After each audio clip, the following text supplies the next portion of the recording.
Now, Apple just made a big AI decision, but you might think it makes zero sense. They refuse to let you erase small objects from photos to preserve reality. As you can see, Craig Federighi sat down with the Wall Street Journal to talk about what they will and won't allow users to erase, which might have your head spinning just a little bit because Apple does allow you to erase some things inside of their Photos app, but not everything. The real question here is not really about ethics, it's about control, and we're gonna break it down. Today's video is brought to you by Brain.fm. It's focused music, it sounds great, it's science-backed, it really works. You can check it out for free using the link down below. Craig Federighi says that Apple's AI cleanup tool is intentionally limited because they want photography to remain an authentic record of reality. So this gets really weird really quickly. If I took a photo and it's my photo, I own it, should Apple be telling me what I can and can't do with that photo? For instance, if Apple allows me to erase some things like a little water bottle or maybe a person who's in the background that ruined my shot,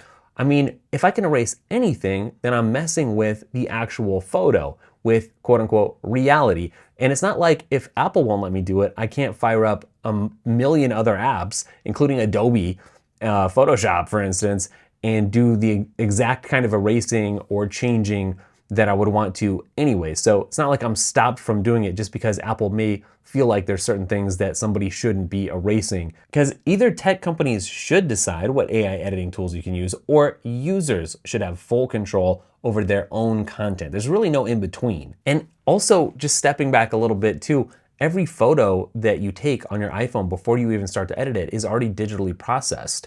And it doesn't look exactly like whatever scene or person or subject that you took anyways, right? And then Apple lets you come in and do different filters and effects, like studio lighting or, whatever. It's all editing.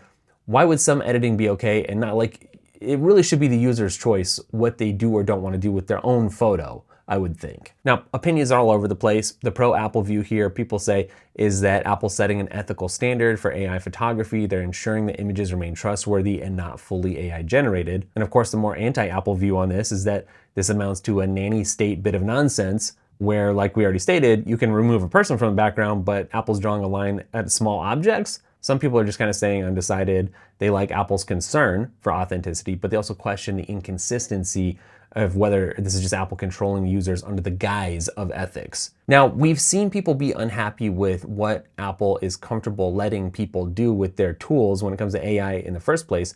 All you have to do is look at the image playgrounds, which are very cartoony, and a lot of people would say nerfed compared to something like Midjourney or lots of other programs that have even less guardrails than something like Midjourney. But a lot of people are just asking, if Apple's gonna limit AI features today, then where does it stop? Ultimately, choosing Apple means choosing Apple's rules though. And there's also precedents that get set, because if Apple continues with this, other companies could follow suit. They could limit their tools in ways that they decide are quote unquote ethical. And that's again why I'm saying it's not really about technology, but it is about who controls it. So I think this just opens up a good discussion wherever you fall on this. It's good to have this public discussion about it, because I think it really does make you think, what is the best tech ecosystem, tech product, tech service app for me to use?